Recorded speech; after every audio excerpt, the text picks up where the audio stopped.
Annie ഒരു ഗർഭിണിയായ യുവതി. അവളുടെ വയർ നല്ലവണ്ണം വീർത്തിരിക്കുന്നു. വീടിന് മുറ്റത്ത് കെട്ടിയിട്ടിരിക്കുന്ന മാക്സ് എന്ന നായ ആനിയെ കാണുമ്പോഴെല്ലാം ഉച്ചത്തിൽ കുരയ്ക്കാൻ തുടങ്ങും. പ്രത്യേകിച്ച് അവളുടെ വയറിന് നേരെ നോക്കി എന്തോ മനസ്സിലാക്കാൻ ശ്രമിക്കുന്നത് പോലെ. ആനിക്കിത് ഭയവും അസ്വസ്ഥതയും ഉണ്ടാക്കുന്നു. എന്തിനാണ് ഈ കുര? മാക്സ് അടങ്ങ്, ദയവ് ചെയ്തെന്ന് അവൾ ഉച്ചത്തിൽ ദേഷ്യത്തോടെ വിളിച്ചുകൂവും. പക്ഷേ മാക്സിന്റെ കുര കുറയുന്നില്ല. എന്തോ പറയാൻ ശ്രമിക്കുന്നത് പോലെ അവൻ കൂടുതൽ ശക്തിയോടെ കുരയ്ക്കും. ഒരു ദിവസം ആനിയുടെ ഭർത്താവ് ജോൺ ഈ ബഹളം കേട്ട് പുറത്തേക്ക് വന്നു. ആനിയെ കെട്ടിപ്പിടിച്ച് ആശ്വസിപ്പിച്ചു. വിഷമിക്കേണ്ട, ഞാൻ നിന്നോടൊപ്പമുണ്ട് എന്ന് പറഞ്ഞ് അയാൾ അവളെ വീടിനകത്തേക്ക് കൂട്ടിക്കൊണ്ടുപോയി. വാതിലടച്ചതും മാക്സിന്റെ കുര പെട്ടെന്ന് നിന്നു. അവൻ മുറ്റത്തെ തൻ്റെ ചെറിയ കൂട്ടിലേക്ക് മെല്ലെ നടന്നുപോയി. എന്തോ വിഷമം തോന്നുന്നതുപോലെ. വീടിൻ്റെ സ്വീകരണ മുറിയിലിരുന്ന് ആനി തൻ്റെ ആശങ്കകൾ ജോണിനോട് പങ്കുവച്ചു. എനിക്കിനി ഇത് താങ്ങാൻ വയ്യ ജോൺ. ഞാൻ പുറത്തിറങ്ങുമ്പോഴെല്ലാം മാക്സ് എന്നെ നോക്കി കുരയ്ക്കുന്നു. എന്തോ അവൻ എന്നെ വെറുക്കുന്നത് പോലെ. ഞാൻ അവനോട് ഒന്നും തന്നെ ചെയ്തിട്ടില്ല.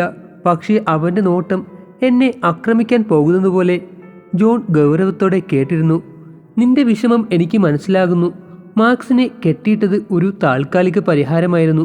പക്ഷേ അത് മതിയാകുന്നില്ല. അവൻ നിന്നെ ഒരിക്കലും ഉപദ്രവിച്ചിട്ടില്ല. പക്ഷേ ഈ കുര, നമുക്ക് എന്തെങ്കിലും ചെയ്യണം. ആനിക്ക് 5-ാം മാസം ആയതു മുതൽ മാക്സിന്റെ കുര തുടങ്ങിയിരുന്നു. അവൻ്റെ ശ്രദ്ധ എപ്പോഴും ആനിയുടെ വയറിലേക്കാണ്. ജോണും ആനിയും അത് ശ്രദ്ധിച്ചിരുന്നു. മാക്സ് എന്തോ മുന്നറിയിപ്പ് നൽകാൻ ശ്രമിക്കുന്നത് പോലെ. പക്ഷേ അവൻ ഒരിക്കലും ആക്രമിച്ചില്ല. എങ്കിലും സുരക്ഷയ്ക്കായി ജോൺ മാക്സിനെ മുറ്റത്ത് കെട്ടിയിട്ടു. പക്ഷേ ഇതൊരു പരിഹാരമായില്ല. ഒരു ദിവസം ജോൺ ഒരു കടുപ്പമേറിയ തീരുമാനമെടുത്തു. ആനി, ഇതെനിക്കും വിഷമമുള്ള കാര്യമാണ്. പക്ഷേ മാക്സിനെ നമുക്ക് മാറ്റേണ്ടി വരും. നിന്റെ മനസ്സമാധാനവും നമ്മുടെ കുഞ്ഞിൻ്റെ സുരക്ഷയും ഒന്നാമത് വരണം. ആനി ആലോചനയോടെ പറഞ്ഞു. നിനക്കുറപ്പാണോ ജോൺ? മാക്സ് 5 വർഷമായി നമ്മുടെ കൂടെയുണ്ട്. ഒരു പക്ഷേ അവൻ്റെ പെരുമാറ്റത്തിന് മറ്റെന്തെങ്കിലും കാരണമുണ്ടാകും. ജോൺ ഉറച്ച ശബ്ദത്തിൽ പറഞ്ഞു. എനിക്കുറപ്പാണ്. നമ്മുടെ കുടുംബത്തിൻ്റെ സുരക്ഷയ്ക്ക് വേണ്ടി ഞാൻ എന്തും ചെയ്യും. ജോൺ മാക്സിനെ മുറ്റത്തു നിന്ന് അഴിച്ചു ഒരു വിജനമായ സ്ഥലത്തേക്ക് കൂട്ടിക്കൊണ്ടുപോയി. മാക്സ് ശാന്തനായി അവനെ പിന്തുടർന്നു. പക്ഷേ അവൻ്റെ കണ്ണുകളിൽ ഒരു യാചനയോ മുന്നറിയിപ്പോ ഉള്ളതുപോലെ ജോണിന് തോന്നി. വഴിയിൽ ജോൺ സ്വയം ചോദിച്ചു, മാക്സ്, നീ എന്താണ് പറയാൻ ശ്രമിക്കുന്നത്? ആനിയുടെ ഗർഭകാലം തുടങ്ങിയത് മുതൽ നിന്റെ പെരുമാറ്റം മാറി. എന്താണ് കാര്യം മാക്സ്? ഒന്നും മിണ്ടാതെ ജോണിനെ നോക്കുന്നു. ജോണിൻ്റെ മനസ്സിൽ സംശയങ്ങൾ കുമിഞ്ഞുകൂടി. മാക്സ് ഒരിക്കലും ആക്രമണകാരിയല്ല. എപ്പോഴും വിശ്വസ്തനാണ്. ഒരുപക്ഷെ അവൻ ആനിയെയോ കുഞ്ഞിനെയോ സംരക്ഷിക്കാൻ ശ്രമിക്കുകയാണോ? വിജനമായ സ്ഥലത്തെത്തിയപ്പോൾ ജോൺ മാക്സിനെ ഒരു കമ്പിയിൽ കെട്ടാൻ ഒരുങ്ങി. പക്ഷേ അവൻ്റെ കണ്ണുകൾ നിറഞ്ഞു. മാപ്പ് മാക്സ്, എനിക്ക് വേറെ വഴിയില്ല.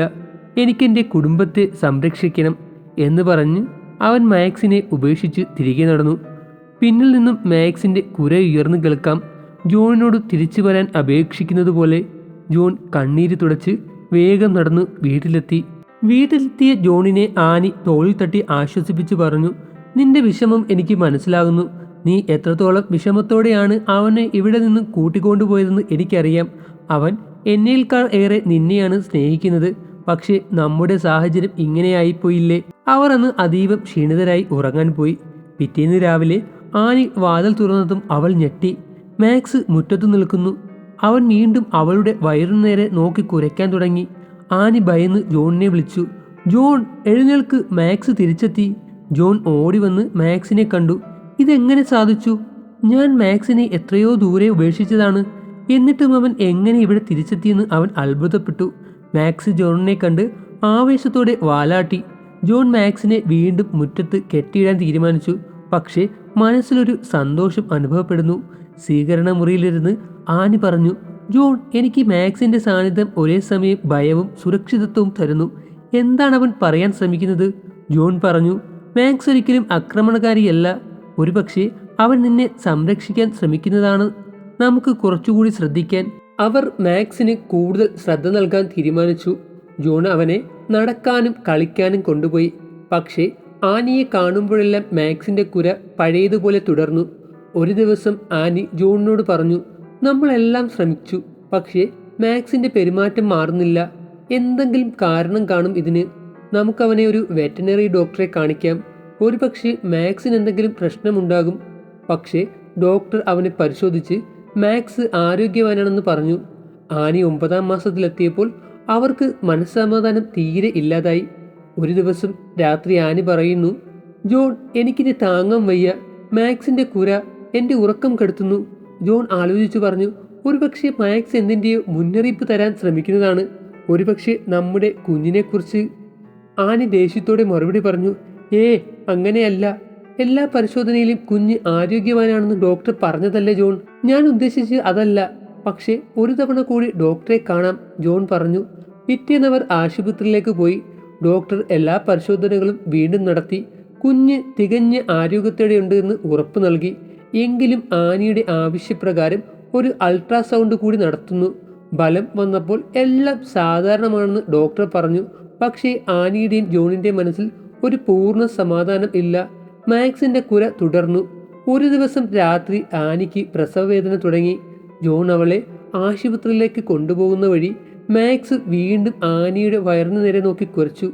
ആനി വിഷമത്തോടെ പറഞ്ഞു, നിനക്ക് എന്താണ് പറയാനുള്ളത് മാക്സ്? എനിക്ക് മനസ്സിലാകുന്നില്ല. അവർ ആശുപത്രിയിലേക്ക് പുറപ്പെടുമ്പോൾ മാക്സ് കാറിന് പിന്നാലെ ഓടി, ഒരിക്കലും അവരെ വിട്ടുപോകാൻ തയ്യാറല്ലാത്തതുപോലെ. ആശുപത്രിയിൽ ആനി യദാൻ എന്ന ആൺകുഞ്ഞിന് ജന്മം നൽകി. ആനി കുഞ്ഞിനെ കയ്യിലെടുത്തുകൊണ്ട് പറഞ്ഞു, നോക്ക് ജോൺ, യദാൻ എത്ര സുന്ദരനാണ്. ജോൺ ചിരിച്ചുകൊണ്ട് പറഞ്ഞു, അതെ, യദാൻ വന്നത് എനിക്കിപ്പോഴും വിശ്വസിക്കാൻ പറ്റുന്നില്ല. പക്ഷേ ആദ്യ ദിവസം മാത്രമേ അവരുടെ സന്തോഷം നീണ്ടു നിന്നുള്ളൂ. യദാന്റെ പെരുമാറ്റത്തിൽ എന്തോ അസ്വാഭാവികത ആനി ശ്രദ്ധിച്ചു. ഡോക്ടർ, എനിക്കെന്തോ ശരിയല്ലെന്ന് തോന്നുന്നു. യദാൻ മുല കുടിക്കുമ്പോൾ ഛർദ്ദിക്കുന്നു, ശ്വാസം വലിക്കാൻ ബുദ്ധിമുട്ടുന്നത് പോലെ. ഡോക്ടർ ആദ്യം പറഞ്ഞു, ഒരുപക്ഷെ ലാക്ടോസ് അസഹിഷ്ണുതയുണ്ടാകും. വിഷമിക്കേണ്ട. പക്ഷേ ആനിയുടെ നിർബന്ധത്തിന് വഴങ്ങി വിശദമായ അൾട്രാസൗണ്ട് നടത്തി. ഈ പരിശോധനയിൽ ഡോക്ടർമാർ ഞെട്ടിക്കുന്ന ഒരു കണ്ടെത്തൽ നടത്തി. യദാന് കിയാരി മാൽഫോർമേഷൻ എന്ന അപൂർവ രോഗത്തിന്റെ ലക്ഷണങ്ങൾ കാണിക്കുന്നു. ഇത് തലച്ചോറിന്റെ ഒരു ഭാഗം നട്ടിലേക്ക് ഇറങ്ങുന്ന അവസ്ഥയാണ്. ശസ്ത്രക്രിയ വേഗം വേണം. ജോണും ആനിയും ആശുപത്രി ഇടനാഴിയിൽ കാത്തിരുന്നു, മനസ്സിൽ ഭയവും പ്രാർത്ഥനയും. മാക്സ് ആശുപത്രിയുടെ പുറത്ത് ശാന്തനായിരിക്കുന്നു. എന്തോ മനസ്സിലാക്കിയതുപോലെ. ജോൺ മന്ത്രിച്ചു, മാക്സ്, നിന്റെ മുന്നറിയിപ്പ് ശരിയായിരുന്നു. ഞങ്ങൾക്കത് മനസ്സിലായില്ല. ആനി കണ്ണീർ തുടച്ചു പറഞ്ഞു, നമ്മുടെ ടെക്നോളജിക്ക് കണ്ടെത്താൻ പറ്റാത്തത് നമ്മുടെ നായ മനസ്സിലാക്കി. ദൈവമേ, എൻ്റെ കുഞ്ഞിനെ രക്ഷിക്കണേ. ശസ്ത്രക്രിയ വിജയകരമാണെന്ന് ഡോക്ടർ പറഞ്ഞു. നിങ്ങളുടെ കുഞ്ഞ് ഇപ്പോൾ സുരക്ഷിതനാണ്. ആനിയും ജോണും ആശ്വാസത്തോടെ കെട്ടിപ്പിടിച്ചു. യദാന്റെ ആരോഗ്യം മെച്ചപ്പെട്ട് വീട്ടിലേക്ക് മടങ്ങുമ്പോൾ മാക്സ് അവരെ സന്തോഷത്തോടെ സ്വീകരിച്ചു. യദാനെ കണ്ടപ്പോൾ അവൻ മെല്ലെ ഒരു ശബ്ദം മാത്രം പുറപ്പെടുവിച്ചു, സന്തോഷത്തിന്റെ ഒരു അടയാളമായി. ജോൺ മാക്സിന്റെ തലയിൽ തലോടി പറഞ്ഞു, നിന്റെ വിശ്വസ്തതയ്ക്ക് നന്ദി മാക്സ്. നീ ഞങ്ങളുടെ പ്രിയപ്പെട്ടവനാണ്. വർഷങ്ങൾ കടന്നുപോയി. യദാൻ ആരോഗ്യവനായ ഒരു കുട്ടിയായി വളർന്നു. മാക്സ് അവന്റെ അവിഭാജ്യ സുഹൃത്തായി മാറി. അവൻ ഒരുമിച്ച് കളിച്ചും വളർന്നു. മുറ്റത്തു ഓടി നടക്കുന്നു. മാക്സിന്റെ കുര ഇപ്പോൾ സന്തോഷത്തിൻ്റെതാണ്. ഒരു ദിവസം യദാൻ മാക്സിനെ കെട്ടിപ്പിടിച്ചു പറഞ്ഞു, നീ എൻ്റെ ബെസ്റ്റ് ഫ്രണ്ടാണ് മാക്സ്. ആനി ചിരിച്ചുകൊണ്ട് പറഞ്ഞു, നമ്മുടെ മാക്സ് അവനൊരു അത്ഭുതമാണ്.